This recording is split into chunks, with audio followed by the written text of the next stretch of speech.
I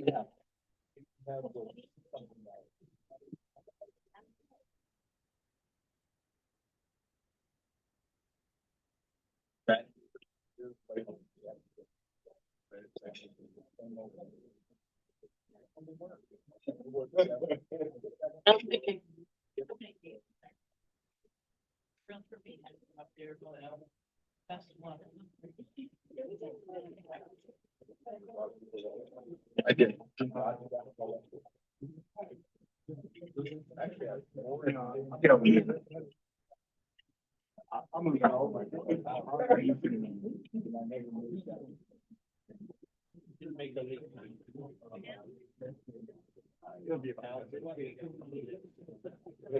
Good evening, everyone.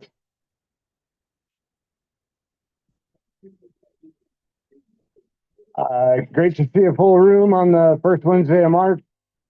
I'm Mr. Matt Lowy, your chapter president, who has the honor and privilege of being your chapter president for close to the last 2 years. So thank you for that opportunity. A warm welcome to our special guest from Morgan State University, Go Bears.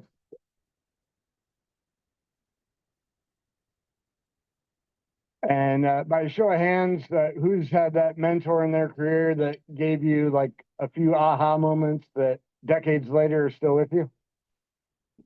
Okay, so about half the room. So that mentor for me is in the room. So a warm welcome to her as well.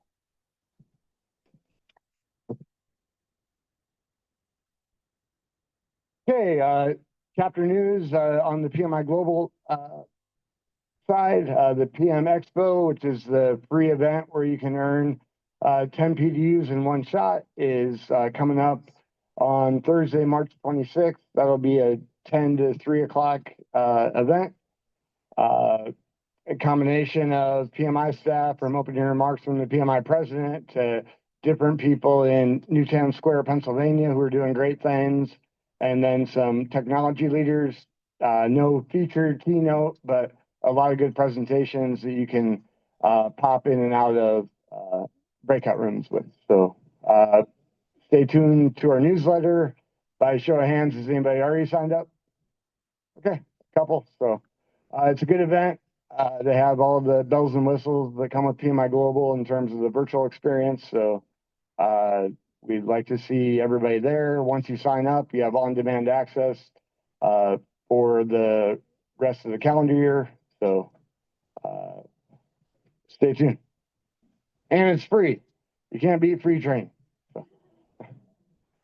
Speaking of free, one of our chapter traditions is a book raffle. So everyone should have a raffle ticket. For those who participated in our virtual education training day this summer, I had the honor to have a fireside chat with Dr. Amy Hamilton, and she donated a series of signed books. So the first will be the Consummate Communicator, and that winner is last 47746. 7746. Any winners? Hey, we got a winner. Round of applause. Yeah. Yep. Okay, next will be the project manager. Life is a project. Who agrees that life is a project? It's temporary in nature, so okay. I didn't think that was controversial. Last 47726. Nice. Lucky table. Thank you, man. Another consummate communicator, 7758. 7758. Going once, going twice. Hopefully this person isn't in the restroom. Okay. Try again, 7742. 7742.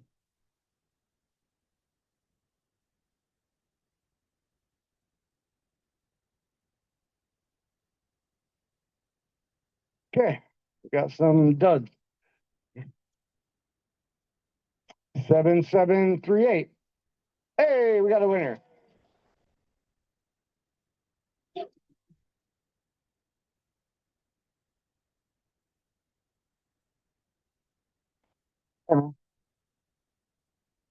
And then how about 7750?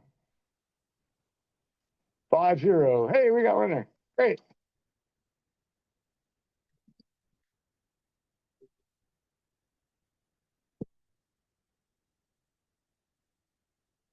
Of course.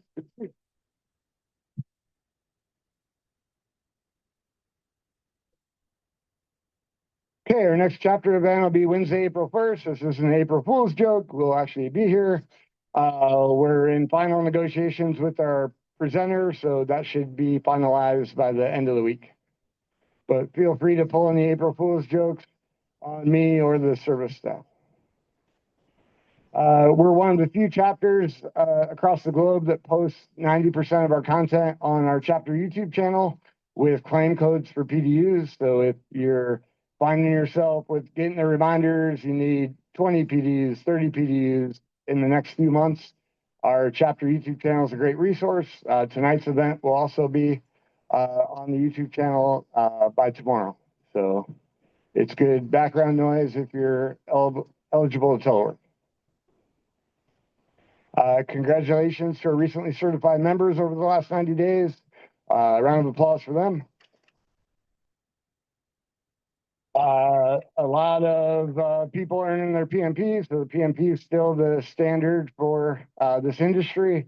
We have one gentleman who finished his Agile Certified Practitioner, and then the Certified Practitioner in Artificial Intelligence certification, which came out last year, is still getting a handful of chapter members every month. So congratulations to them.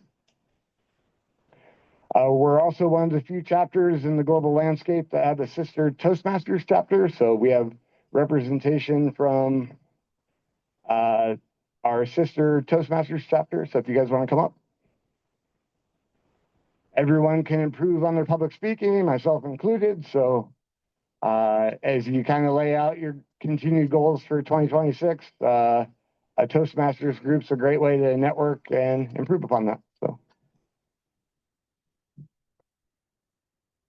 Thank you, Matt. Good evening, everyone. My name is Sapri Kaur. I am the VPE of Education for PMI-Montgomery County Toastmasters Club.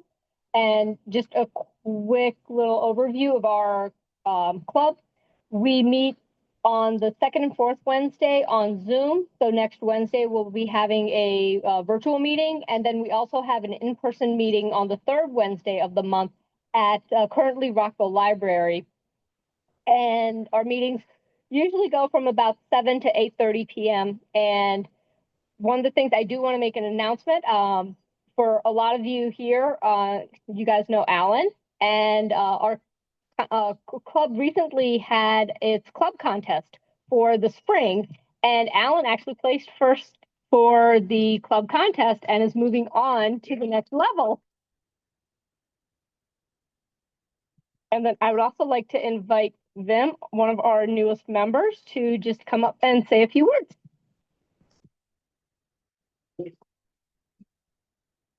Good evening, everybody. So my name is Vim, and I'm, like Suprit said, one of the newest members of the PMI-Montgomery County Chapter's Toastmasters Club. So I am here to give a promotional message about the club. So I joined the club to improve my communication skills as a project manager, and as we all know, effective communication is one of the major skills that a project manager uses in their day-to-day. And I'm here today because of that commitment that I have made to improve my communication skills. And also I'm here because Alan is going to give me $100 after this. And when I first joined the Toastmasters Club, I had the opportunity to listen to one of the speeches given by Alan. And I remember it was about discipline.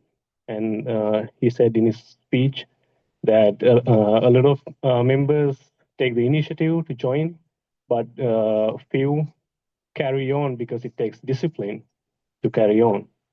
And straight away, I remember thinking to myself that this is not going to work out for me because discipline rarely works for me.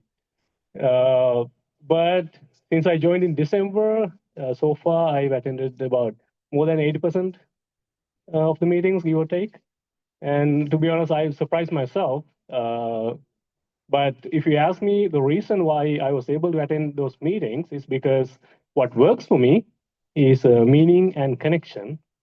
And I was able to find that meaning and connection in PMI Montgomery County Chapter's Toastmasters Club. And it's actually a great community, great set of people, very supportive, funny, and sincere. And it is a great place to be if you are looking to improve your communication skills and public speaking skills. And I would like to extend an invite to anyone who's looking to develop their communication skills and public speaking skills. Come to a meeting, see it for yourself, and maybe it is a place that you will be able to find meaning and connection as well. So with that, I'll end my speech. Wish you guys a great rest of your evening. Thank you.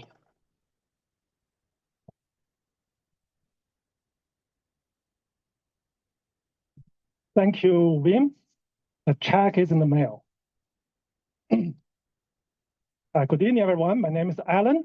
I'm the VP of Membership at PMI Montgomery County Toastmasters Club.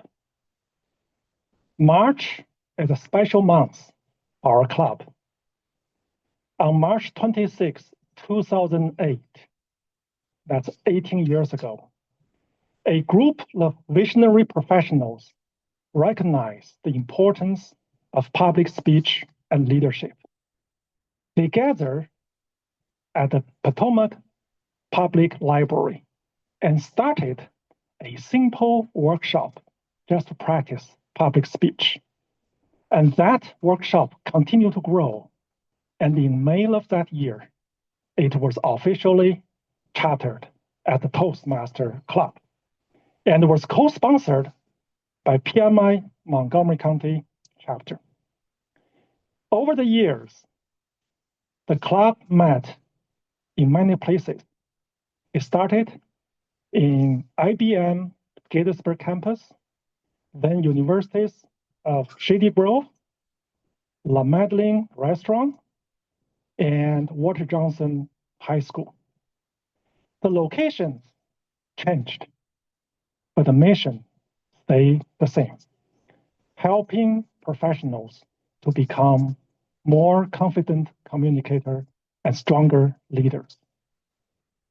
For the past 18 years, our club has accomplished the distinguished club status 16 times and has become the most accomplished club in the DC area. And that success was not by accident. It was built by the commitment, the contributions, and the dedications of our pioneers, and many of whom are still active in our club. At this special milestone, I'd like to express my sincere appreciation for our former and current members. And we are also deeply grateful to PMI Montgomery County chapter for their unwavering support over the years. Now, what does it mean to our new potential members? So that means when you join our club, you are not just joining a meeting, you are joining a community committed to growth. So with that, I wish you great evening, and if you have questions about our club, talk to us after dinner. Thank you.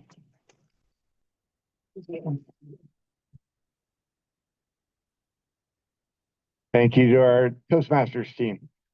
Our chapter scholarship is still open. This is in memory of our chapter and founder, Mr. Charlie Geis.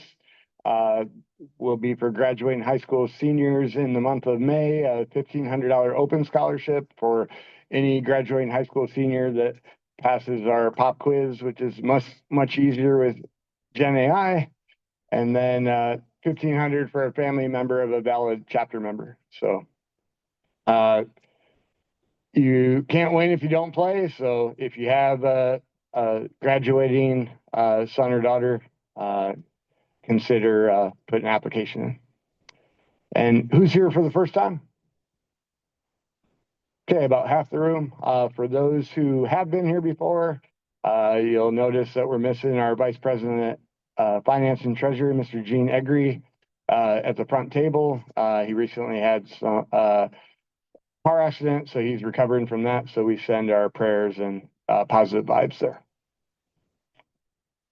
Our sister chapters are still doing great things. PMI-WDC has a book club discussion next Wednesday. Drive by Daniel Pink, who's read the book. A couple people, so you're ready for the book club. And I'd be remiss to say that our chapter actually had Daniel Pink in the flesh, and his opening act was one Mr. Marcus Parker back in 2018 at one of our symposiums. So PMI Baltimore has a networking event next Thursday. So if you live in the Lutherville, Timonium area, this would be a good opportunity to meet fellow project managers, and our friends in the county at PMI Silver Spring have an overview of their mentoring program next Wednesday.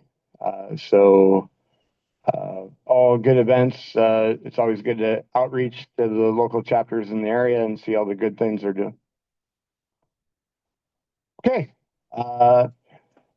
When I started getting involved with PMI more from a governance perspective, I remember vividly that one person took me under his wing, and that was Mr. Marcus Parker. He's a past president 2 times over and the founder of the PMI Silver Spring chapter. He's also an adjunct professor of the Morgan State University, so go Bears.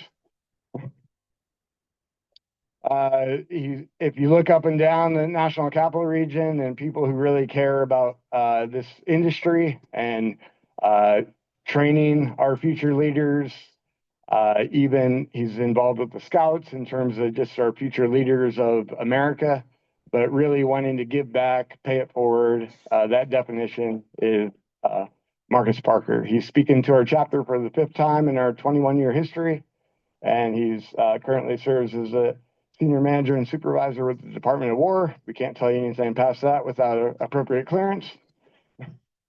And yep, and a round of applause for Mr. Marcus Parker.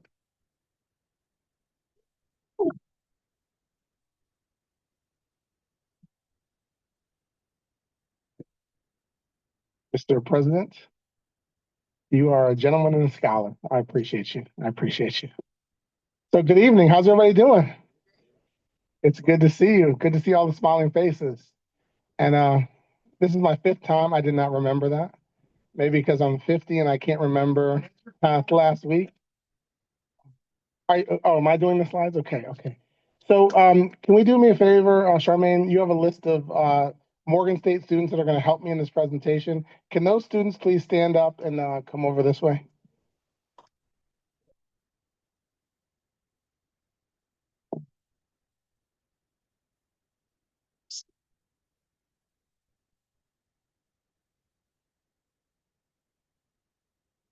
So our topic tonight is on embedded quality management. And we're going to talk about a journey that quality's been on in PMI since the inception of the standard. And so to help me with that story, I enlisted my current students that are at the master's level in either Intro to Project Management or the advanced class 670, which is quality management, procurement, and risk management. So this slide, Matt, you did a great job introducing me, but I want you to cue to the lower left-hand corner. So in the PMBOK 8th edition, there's some reference to AI. And as you can see, the lower left-hand picture was done with an AI prompt. That is my family photo from a wedding we went to for my niece who is online here. But you can see the picture. AI did a great job giving me 10 pounds lighter. And my son, 1 inch taller, MJ, he's 14, he's 1 inch taller. But AI did not do my wife justice. My wife is far more beautiful in person. I love you, baby.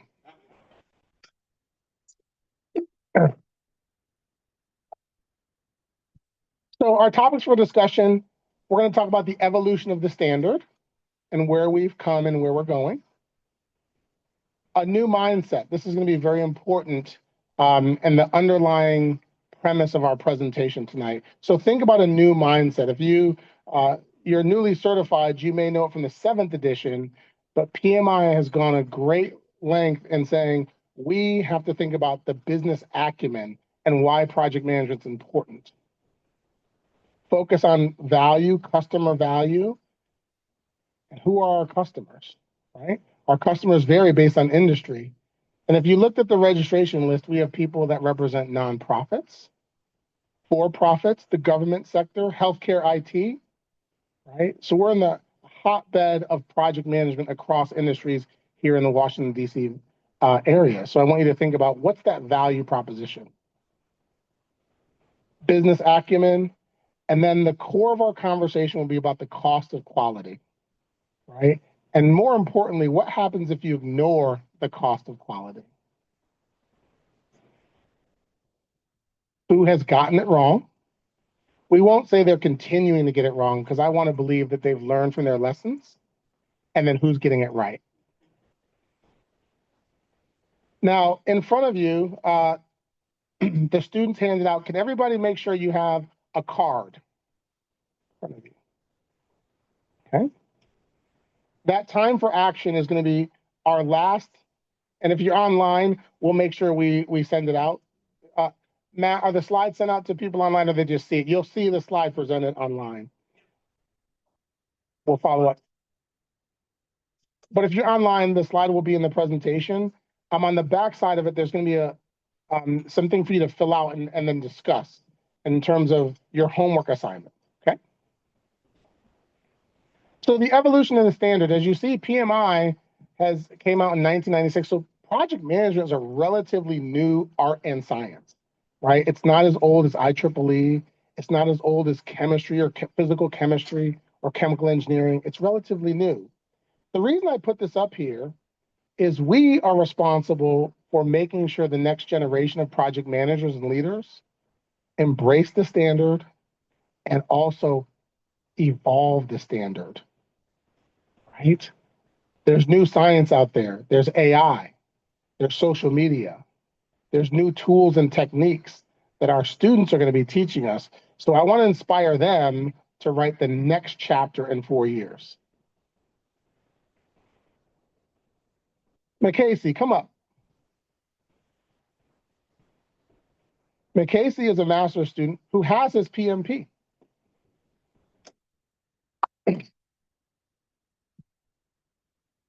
So as an instructor, one of the things you realize is this: you are the least in the room because the collection of students have far more experience, right? So I challenge them. Take the 8th edition. The 8th edition has the process groups and the knowledge areas or focus areas and deliverables down the left-hand side. So they went back to the grid format, if you've seen the new 8th edition. So I said, hey, students, put that grid into a prompt and see what you come up with. I could not do it. First, I was not typing all of that. And second of all, I was like, as a leader, your fingernails don't get dirty, right? You have to delegate. So I delegated to one of my students, McCasey.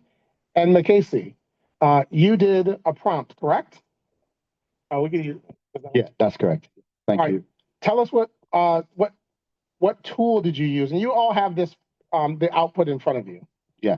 So I used good evening, everyone. All protocols observed. I know in Toastmasters you're not supposed to do that, but I reserve my Toastmaster knowledge for another day. So this was a prompt that I put into Notebook LM. Notebook LM, it conglomerates and amalgamizes your notes, particularly for a particular topic that you put into it. And so I would have put the put the PMBOK chapters on quality. One of our classmates neatly put together the list of quality embedded in the PMI into a list. That's Jemiah over there. Thank you, Jemiah. Because if it wasn't for you, we wouldn't have this slide. But so we put that quality list into Notebook LM, and the prompt really was to how is quality embedded, intertwined in the 40 processes that is the 8th edition of the PMBOK. And what we made specific was we wanted to identify whether it was an input, an output, a tool or technique, and which knowledge area did it fall into. So if you look at it, it goes from in the planning, and so in planning we start with number 3, which is plan source strategy, and in plan source strategy there is an input, which is your project management plan, your quality plan, and your quality metrics. So that's just an example, and through the entire 40 processes, you're able to see the inputs, the outputs, and in this case, the cost of quality, which is the one tool or technique that shows embedded quality. And McCasey, you also have a company, correct? Yes, sir. What's the name of your company? It's called Siphon Solutions. And your client is who? Baltimore City right now, Department of Transportation, Department of Public Works, Department of Parks and Recs, and also a private company called JMT. And you focus on? Project control implementation, which really is part of the cost of quality conformance management piece, which gets your costs down so your profits go up. I take full credit for introducing him to PMI. He's your speaker for April. Thank you. So no, seriously. So the next thing is the new mindset. So McCase, let's just have a quick dialogue. So does PMI want you to be reactive or proactive? That's an easy one, proactive. All right, let's go to the next one. Do they want you to take accountability, or do they want you to shove off the responsibility when things go wrong? Yeah, taking accountability would be the answer. Exactly. And then do we focus on customer value, whether that's in the nonprofit or for-profit sector? Yeah, for nonprofit, it would be money, but for for-profit, it would be money, but for the nonprofits, it would be the goodwill and the impact that you. Thank you so much, sir. Thank you, sir.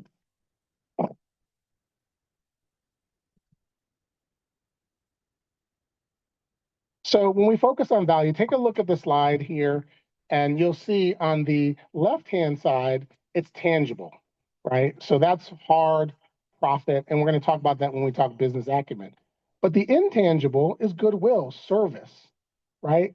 Think about your customer, think about your stakeholder. So we're going to go over some examples of service intangible and tangible. So to help me with that, I'm going to ask Takiria to come up. How you doing? I'm doing good. Good afternoon, everyone. How everyone doing? All right, that's good. So Takiria, we talked about an intangible example of services. And I asked the students to come up with examples that are real and relevant. So the organization that you chose was Upward Bound. Correct. Okay. Upward Bound services who? It serves low-income students, first generation students for college. Who's their sponsor? Sponsor is the U.S. Department of Education. All right.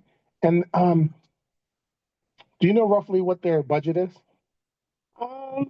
No, but it's also measured on the amount of students that they get, how they perform, and what they're able to gather those students. Right. So they have a sponsor that's federally funded. They have customers who are students, and their quality metrics are based on delivery of services, right? So that's very important. So as in the federal sector, understand that you have a customer and that your budget comes from either the federal funding or private funding. So it's very important that you deliver quality product. What happens if Upward Bound doesn't do a good job in test prep or doesn't do a good job in after school programs? Do you think they'll stay in business? No, they will not stay in business. Why did you choose this example? I chose this example because I was actually a part of this program, and it was very helpful. I was able to expand my knowledge and go to college, and they helped me to guide my way. They took me to tours, they did mentorships, and they did tutoring as well. So I felt like it was a great program to basically expand my knowledge. Thank you so much for sharing that. Thank you.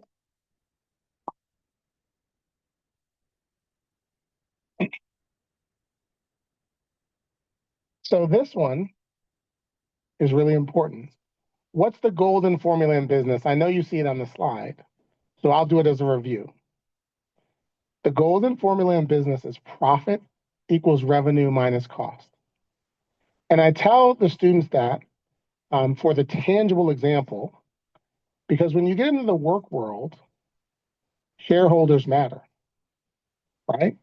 I tell them, nobody really wants to be your friend. They want to be your friend if you deliver, right? So delivery is key. So now here's the interesting part about that. I'm going to test your business acumen. What two variables make up revenue?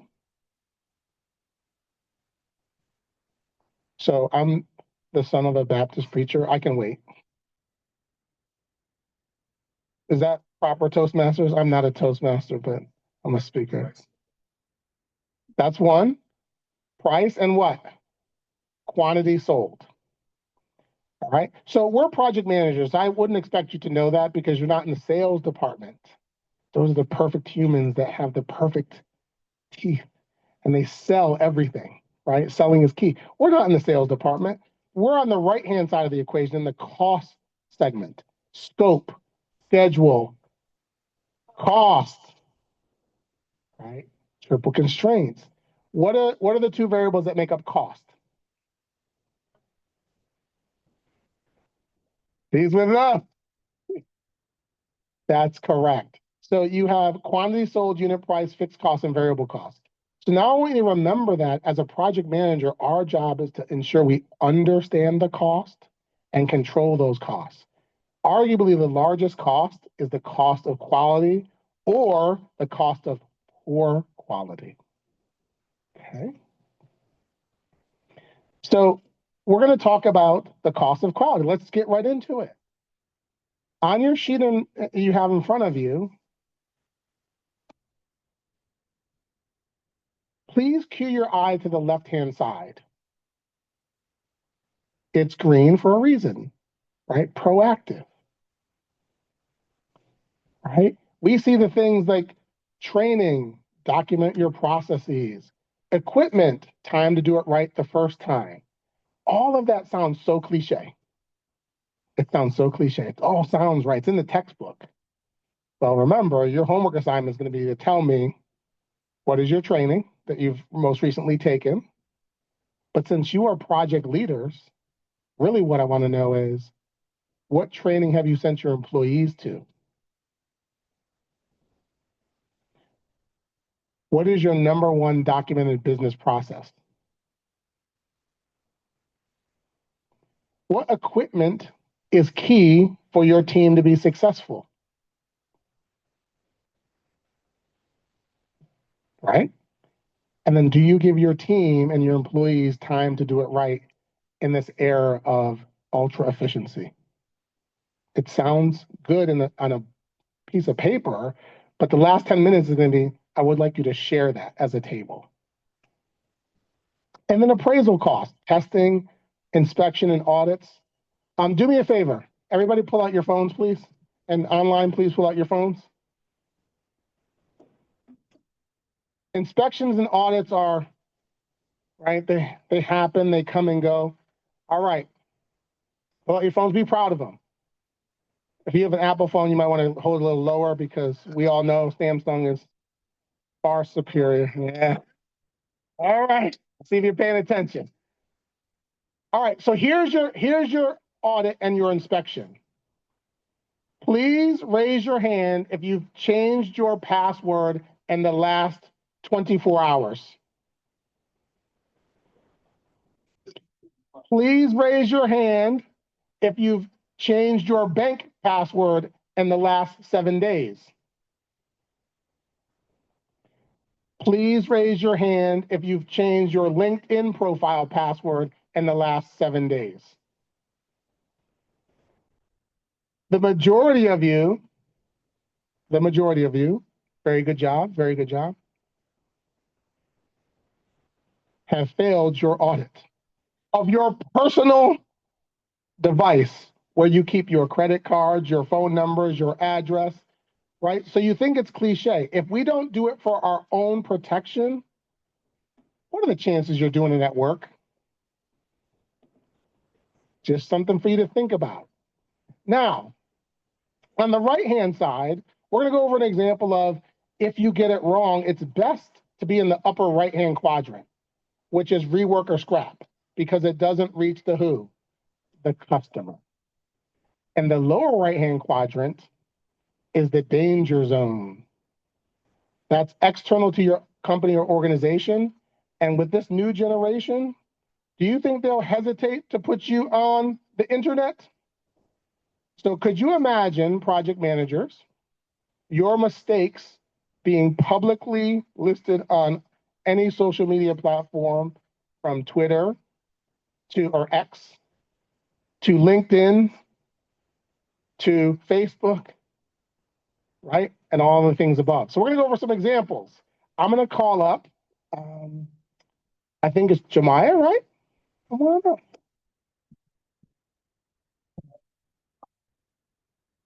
Jemiah, thank you for coming. Thank you for having me. Yeah, come on over. So Jemiah, we have an example of the cost of poor quality. So this is an organization that didn't necessarily get it right. One of the companies that you love is what? Chipotle. All right. So look on the screen, and I'll stand over here. So Chipotle, what's the second word in that headline on Chipotle? Eviscerated. Does that sound good? It does not sound good. It means Chipotle was gutted after doing what? Giving out a small burrito. To a what? A poor college student. Yes. Who has a big hand. Has a big hand. Oh, was this from like 2019? No, it was from just a few weeks ago, February 20. Yes, this is recent. February 22nd, right? Mm-hmm. So can I ask you a question? Did they get their quality right? Of course not, no. Do you think the employee that made that burrito was properly trained? Absolutely not. Did they have the right equipment to measure the ingredients to make sure the burrito came out to the right size? I'm pretty sure they probably did. Yeah, they didn't use it? No, Okay. they couldn't have. They didn't use it, right? Mm-hmm. And then what was the quality control inspection to make sure it was the right size? Did they do that? Absolutely not, no. How does this affect the shareholders of Chipotle? Well, I'll speak specifically to our class. We all were talking and discussing this burrito, and we all said, yeah, we're not going to this Chipotle on Charles Street, this one on Park Avenue. So the stockholders, they're not going to be pleased with the price when it plummets. And does Chipotle have to remake that burrito? I would take my burrito back. That's the cost of poor quality. So thank you very much. Thank you.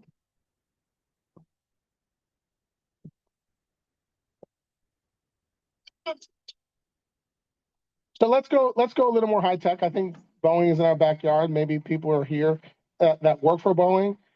We remember this example of some challenges that Boeing had. 2 planes and how many days? Can you see it? How many days? 5 months, right? We had loss of life, right? Nobody wants that to happen, right? So we all should make sure that we give the teams that are responsible to delivering the things that we want them to deliver, we ask them to deliver, make sure they have the training, the equipment, the tools to do it right, because it could link to what? Life. It could link to life. And when you read the article, if you do the case study on Boeing, they talked about it being an accounting challenge, right?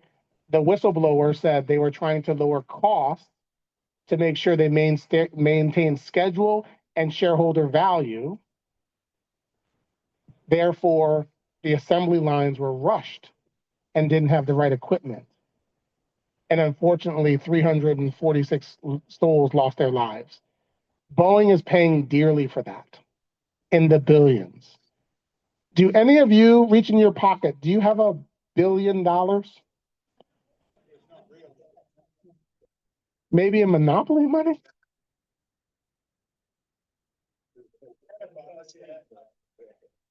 And this is an example that came to me from Kiana. Kiana, can you come up?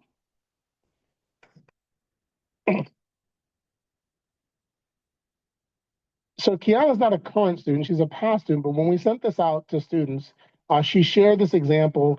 Can you go over this example for us?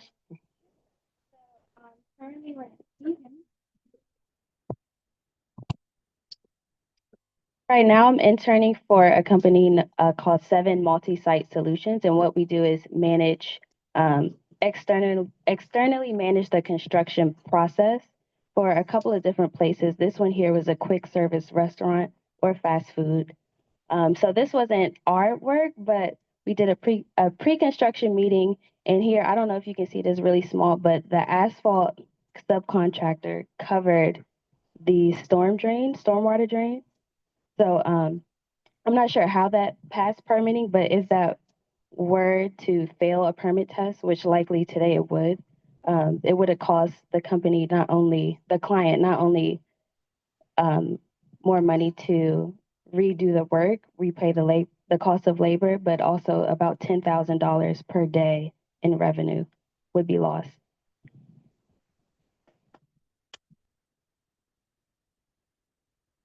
This is project management started in construction, right? So this is a real world example of an error. And if you see on the sheet, she had something called, it's really small, but it's called a speed trap. They were going so fast, they paved over it, but it's a trap because that speed now costs you time and money. Great example. All right. So now we have some organizations that get it right. And I'm going to have Ayana come up.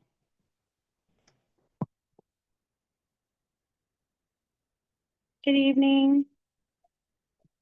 Ayana, can you introduce your parents, please? Of course. My mom and my dad are back there, Karen Brown and Alvin Brown. Absolutely. Yes. Absolutely. Kiana, how do you get to school in the evening? Ayana, but Ayana. My parents, they take me. We had a deal that if I did my master's program, they'll take me if need be. So that was their promise to me. So we all hope to be such good parents. So this is your moment, right? So we talked about a great example of an organization that gets it right, Starbucks. Does anybody in here drink coffee? Right? Does anybody like Starbucks? Okay. Ayana, right? I love Starbucks. All right. So you're a student, master's level. What is Starbucks annual revenue based on coffee? It's 22.6 U.S. cost sales. Okay, 22.6 billion. Billion. With a B. This is positive. How many cups of hot coffee or drinks does Starbucks roughly make a year? So they make between 15 to 20 million cups of coffee daily. So that's a lot. What's the average cost of a cup of Starbucks coffee, hot coffee? So it's between $2 and $5, depending on if you add add-ons, but that's roughly the cost of it. Absolutely. Starbucks makes coffee. Can Starbucks afford to make one coffee right and one coffee wrong every single time they make a cup of coffee? Absolutely not. They would be out of what? Business. Do they have shareholders? Yes. What's Starbucks stock symbol? So for today, the stock symbol was 97.71. Today they were up by 0.51%. Pretty good, right? She's on point, right? Starbucks makes money selling coffee, and they do it right. Great job. You got anything else you want to share? The first time, I was going to add, the first time where they're going to be out of luck. Absolutely. Absolutely. Thank you so much for that. So let's go deeper, right? Let's go deeper. Udkarish.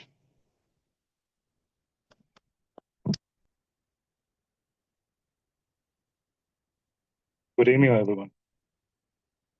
Our assignment wasn't just to do the theoretical and look up the stock symbol. It was to go to Starbucks. And Everybody had to buy you. no. They bought their own cups of coffee. But since they did that, I would like Montgomery County to count them a dinner meeting next time. But Curtis, we went to Starbucks from PG County, Anne Arundel County, and all the way up to Baltimore and Baltimore County, right? Did you visit a Starbucks? Yes, I did. You did, right? So we talked about the cost of conformance, right? And some of the things, training, equipment, and process. What Starbucks did you go to and what did you notice and how they get it right? I visited the Starbucks up in Parkville, and the first thing that you notice when you enter a Starbucks is all the Starbucks are identical. That's the first customer vision that you see. The second is when you go up to order coffee, the first thing that the cashier does is to repeat back the order to you just before punching it in. That's the first step that they do so that they don't get it wrong anytime. The second step to that is to print the label with your order specifications on it, and which is then handed over to the next barista who follows the standards of procedures to make your coffee, basically. Yep. Thank you very much. And thank you for going to Starbucks to do that. Thank you. Have a good night. Yeah.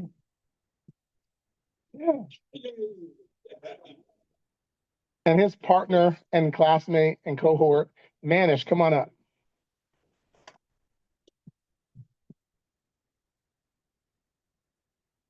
So we talked about three of the points. Good evening, everyone.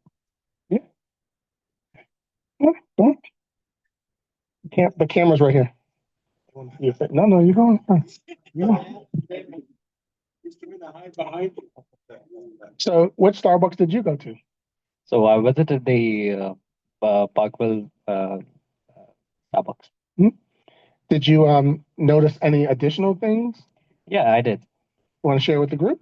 So to maintain the quality, Starbucks does is actually they maintain the quality of the product, and in terms of Starbucks, it's the coffee.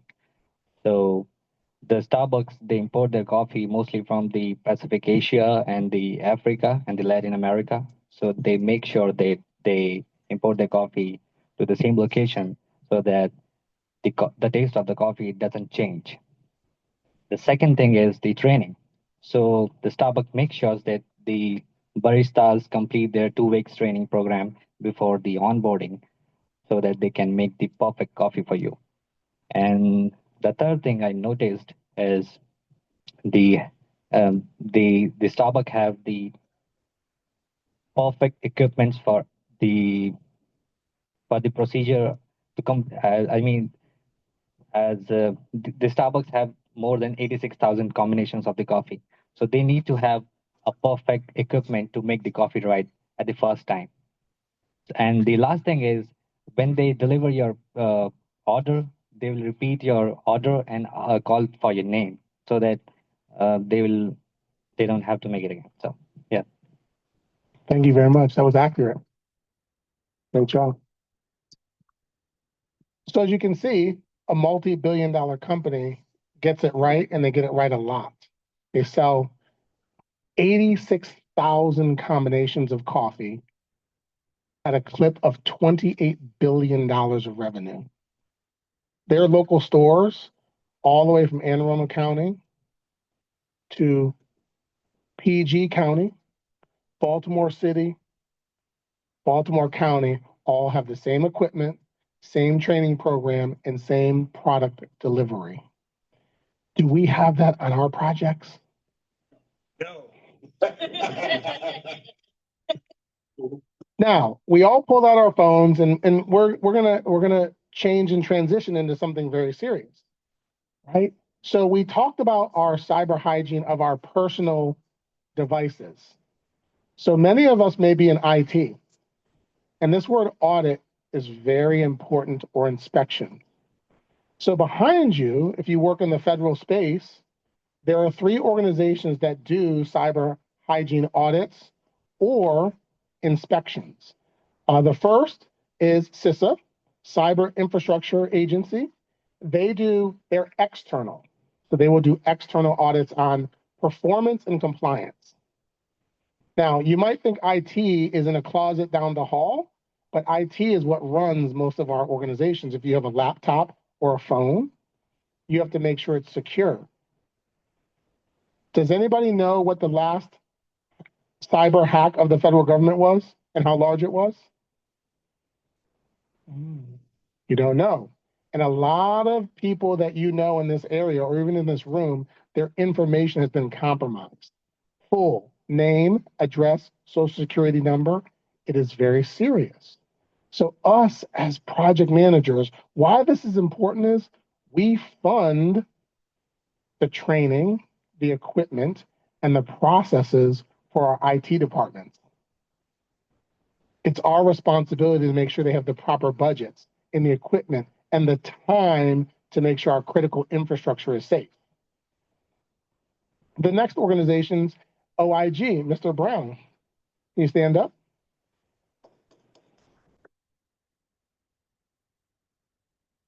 Senior executive of 20 years in the office of the OIG. What agency? And you're familiar with? Absolutely. So thank you for your service, and thank you for driving your daughter to school.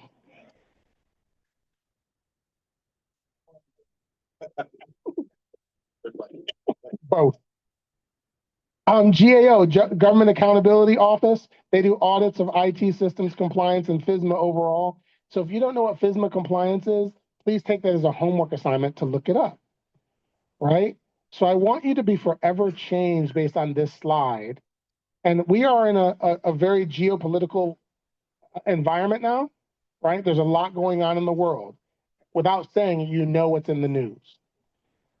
That country that we have conflict with, do you know that it's not missiles and bombs that they're focused on? It's cyber attacks. Who is their number one adversary? Us.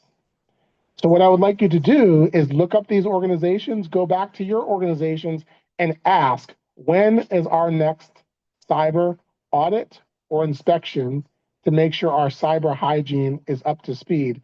Whether you know it or not, you use IT, you should know when these things are taking place. Is that fair? All right. So homework time. We're right on time. Please pull out your homework. Pull to the side. If you're online, you can see the slide. Mr. President, can they speak from online or no? They can chat. So we'll monitor the chat. Here's your homework assignment. This is a table exercise. I would like you to fill out the 3 empty lines. What is the last training you were sent to? And then what is the training that you sent your team to? Because we are project managers. We lead resources. The next question, I just want one. What is the number one documented business process in your organization? Just one. Just one. The third question is, what is the critical equipment that your team needs? Right? Think Starbucks. As Manish said, they have the barista, the coffee making machine, the latte making machine. What is that critical piece of equipment that your organization, and it can be laptops. And that's why I did the cyber hygiene. It can be a cell phone. We're good with that. It can be IT equipment. Okay? Do they have it and is it up to date? And then the next question is, this is real, whether you know it or not, I would like to know when your next cyber hygiene audit is. And if you don't know, just circle the question and go back to work and find out tomorrow. Now, here's the funny part is, I am all about connection. So I would like you to keep connected with me or a student and provide your answers. Is that fair? All right, you have about 5 minutes to answer individually and about 2 minutes to come up with a table answer with the speaker, right?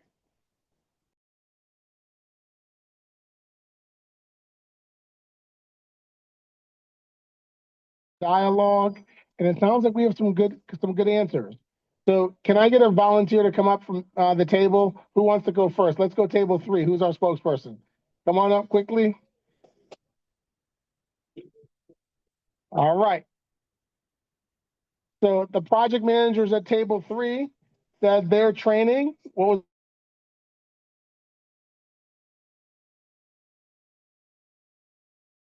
or facilitated? Just one. So the training that they've received is based on IT security, basically. Okay, good. And it depends. It varies from every month based on, different departments. So yeah. Very good. All right. What was the number one business process from table 3? It's checklists. So yeah. It's fair. It's fair. And then equipment, any equipment? Laptop. And then how about next cyber audit or inspection? So the internal audits are done quarterly, and the third party audits are done yearly by this thing. OIG, sorry. Outstanding. Give them a hand. Love it. I love it. Table 4, come on up. We're going to go just a couple of tables. Yeah, come on up. Come on up. This is your Toastmasters moment.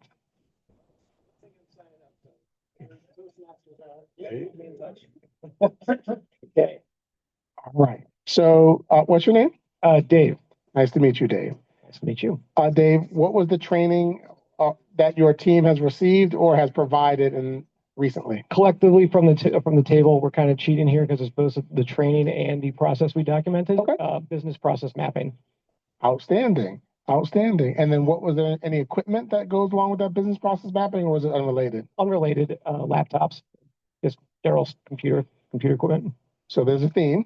Right? Make sure that our laptops are up to date and secure, right? Have the proper software on them for business process mapping. Outstanding.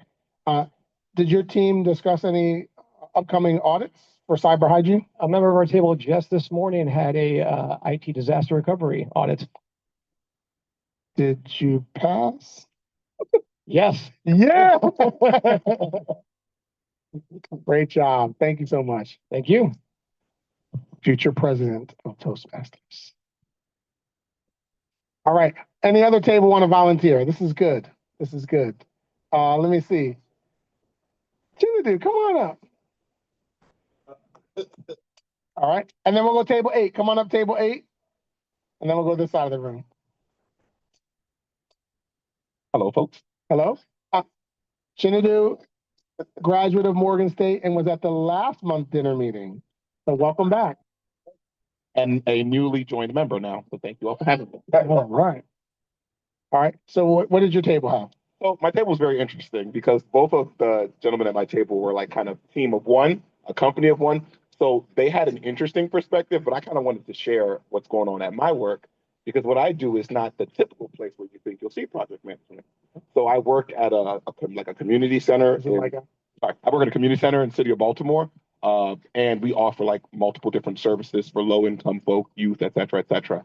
And what I've noticed is a lot of these things on the list we actually didn't have. But luckily they have me. So I have been trying to implement some of these things. For instance, we have to do now a cultural competency training because we work with the community. And it's important that we're able to speak to the clients or customers in the way that they like to speak, that we know the right languages, we know the right things to say and not to say. Training documents, we really didn't have any.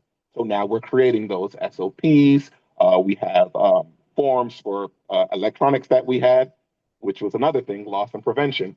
We would have like a lot of laptops that we would buy for different festivals and stuff like that. But then the next year would come and we wouldn't know where the laptop was. Well, we weren't keeping any records. We didn't have anything logged in. So now we have like a log sheet. And I think this is an example of how you can implement project management into places that folks don't really think about it. They weren't really thinking about project management before I got there. So I kind of like always like to bring it up, like we need this, we need that. And it has been helpful because now we are saving on cost. We're not buying it every year. And yeah, stuff like that. And last thing is what we do right is kind of similar to what I was just saying is I was saying in doing this, if you just look at 4 years, what we spent on laptops, now we'll have that money to save and we can use that money for more trainings, audits, et cetera, et cetera. Thank you so much. Thank you so much. Interestingly enough, if you watch the news in your morning reading, the governor just announced, and some of the representatives in Annapolis just announced for nonprofits reporting standards. Right, they're going to introduce legislation because a lot of nonprofits receiving money from the state of Maryland are not compliant on reporting or accountability. So good job in leading the way in that. Good job. Yeah.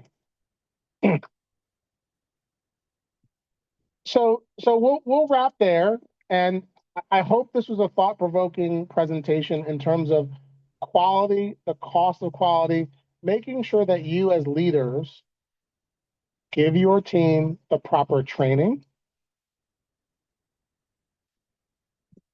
ensure that they have the proper business processes,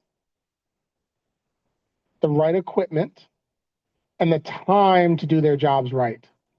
We want to be proactive as leaders,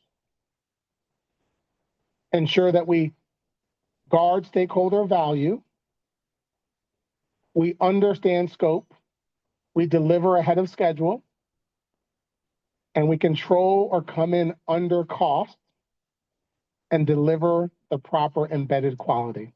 Thank you very much for your time.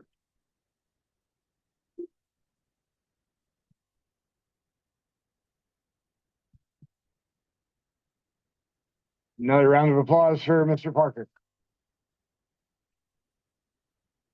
So thank you for being members. If you're not a member, it's the best $20 deal in the country in terms of professional associations, in my opinion. We have a free dinner in November, opportunity to earn PDUs and network with the best people in the world. So get home safe. And one closing remark from our speakers. Closing remark is please keep in touch with your network at the table, right? I would like every professional here to mentor a student. I don't want a student to leave without a professional mentor, right? So that's my challenge to you. The next thing is we need to take a picture, okay? So we need a project manager that's good at photography. I would like everybody up here, including all the students and all the professionals, to take one picture before you go home. Can we do that? No, I don't want to do a selfie. I'm old school. I want a regular picture. Everybody come up. Thank you. Okay. What do you want me to do? I don't want that. I want everyone up here. I want your sign. What do you want me to do? I want that sign. That sign is nice. Yeah. Come on up. Come on up. Yep.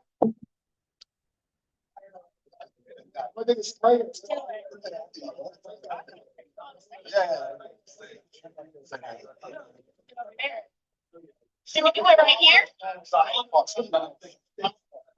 So for our virtual members, have a great evening and thank you for joining us.